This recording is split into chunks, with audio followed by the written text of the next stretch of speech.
ঘরে থাকা মশলা দিয়েই বাবুর্চিদের স্টাইলে পারফেক্ট আস্ত মুরগির রোস্ট তৈরি করতে পারবেন। ভেতরের মাংসটা হবে একদম নরম আর জুসি, আর মশলা ঢুকবে একদম হাড় পর্যন্ত। চলুন তাহলে শুরু করা যাক। আসসালামু আলাইকুম, বলছি সোনালিস কিচেন থেকে। আশা করছি সবাই ভালো আছেন। আস্ত মুরগির রোস্ট তৈরি করার জন্য প্রথমে আমাদের লাগবে একটি আস্ত মুরগি। আমি এখানে 800 গ্রাম সাইজের একটি আস্ত মুরগি ভালোভাবে পরিষ্কার করে পানি ঝরিয়ে এবার ম্যারিনেট করার জন্য চলে এসেছি। এর জন্য প্রথমে 1 চিমটি লবণ ছিটিয়ে দিব এবং সামান্য পরিমাণে হলুদ মরিচের গুঁড়া দিয়ে একটি লেবুর রস দিয়ে ভালোভাবে ম্যারিনেট করে নিব। এরপর এটিকে কিছুক্ষণের জন্য রেস্টে রেখে দিব। বিয়ে বাড়ি বা যে কোনো বড় অনুষ্ঠানে যে খাবারটির কথা সবার আগে আমাদের মনে পড়ে তা হলো আস্ত মুরগির রোস্ট। কিন্তু অনেকেই মনে করেন এটা ঘরে বানানো বেশ ঝামেলার, কিংবা পারফেক্ট বিয়ে বাড়ির স্বাদটা আসে না। আজ আমি আপনাদের সাথে শেয়ার করছি কিভাবে খুব সহজ কিছু স্টেপে ঘরে থাকা মশলা দিয়েই পারফেক্ট আস্ত মুরগির রোস্ট তৈরি করা যায়। মুরগিটাকে ভালোভাবে ম্যারিনেট করা হয়ে গেলে কিছুক্ষণ রেস্টে রাখার পর এবার এটাকে একটি কড়াইতে তেল গরম করে হালকা আঁচে ভেজে নেব। মনে রাখবেন, মুরগিটা কিন্তু খুব বেশি কড়া করে ভাজা যাবে না। বেশি ভাজলে উপরে চামড়া শক্ত হয়ে যাবে এবং ভেতরের মশলা ঢুকবে না। জাস্ট এপিট ওপিট হালকা বাদামি হলেই নামিয়ে নিতে হবে। এই সময়টা চুলার আঁচ হাই করা যাবে না, আবার একেবারে লো করা যাবে না। জাস্ট মিডিয়াম আঁচে রেখে এপিট ওপিট হালকা ব্রাউন করে ভেজে নিতে হবে। আপনারা একটু লক্ষ্য করলে বুঝতে পারবেন আমি কিভাবে মুরগিটাকে ভেজে নিচ্ছি। হালকা ব্রাউন কালার কিন্তু চলে এসেছে। এবার চুলা থেকে নামিয়ে নিব এবং এই কড়াইতেই যে তেলটুকু বেঁচে গিয়েছিল সেই তেলটুকু ভালোভাবে ছেঁকে নিয়ে এবার এখানেই মশলাগুলো কষিয়ে নিব। এর জন্য প্রথমে কিছু লং, এলাচ, তেজপাতা, দারুচিনি এগুলো দিয়ে এখানে 1 কাপ পরিমাণ পেঁয়াজ বাটা দিয়ে নিয়েছি। এগুলোকে ভালোভাবে তেলে ভাজা ভাজা করে কষিয়ে নিব। যখন একটু তেল চিটচিটে ভাব চলে আসবে সে পর্যায়ে আদা রসুনের পেস্ট দিয়ে দিব। 2 চামচ পরিমাণ আদা বাটা এবং 1 চামচ পরিমাণ রসুন বাটা দিয়ে ভালোভাবে নাড়াচাড়া করে মশলাগুলোকে কষিয়ে নিব। বিয়ে বাড়ির স্বাদের আসল রহস্য কিন্তু এই মশলাতেই। আমি এখানে পেঁয়াজ বাটা, আদা রসুন বাটার সাথে ব্যবহার করছি কাঠবাদাম, কাজু বাদামের গুঁড়া। আপনারা চাইলে পেস্ট করেও নিতে পারেন। মশলাটা তেল উপরে ভেসে ওঠা পর্যন্ত খুব ভালো করে কষিয়ে নিতে হবে। ঠিক এই পর্যায়ে এসে আপনি চাইলে রাঁধুনি রেডিমিক্সের রোস্টের মশলা ব্যবহার করতে পারেন, তবে আমি এখানে রোস্টের মশলা ব্যবহার করব না।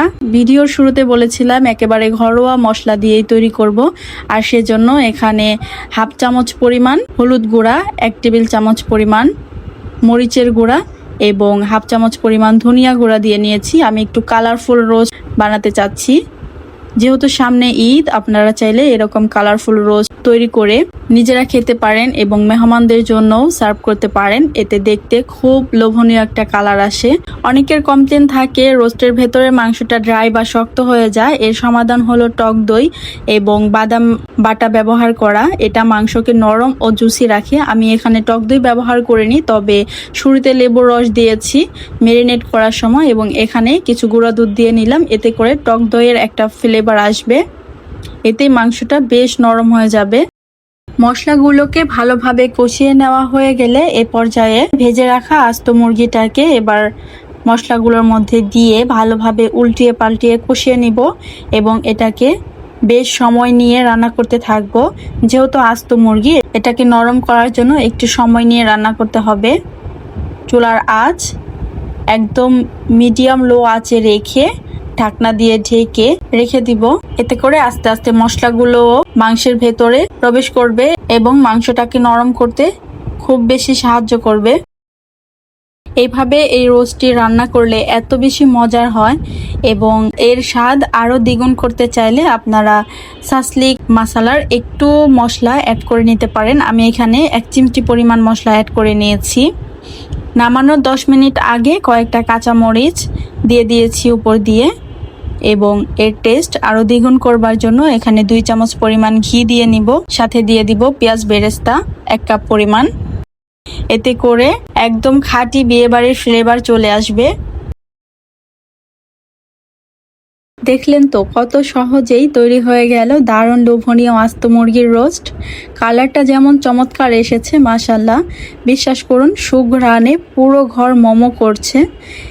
এই আস্ত মুরগির রোস্টটি আপনারা চাইলে পোলাও, বিরিয়ানি কিংবা রুমালি রুটির সাথে যার যেভাবে ইচ্ছা সেভাবেই কিন্তু খেতে পারবেন। আপনারা অবশ্যই এটি বাসায় ট্রাই করবেন এবং কেমন হলো আমাকে কমেন্ট বক্সে জানাবেন।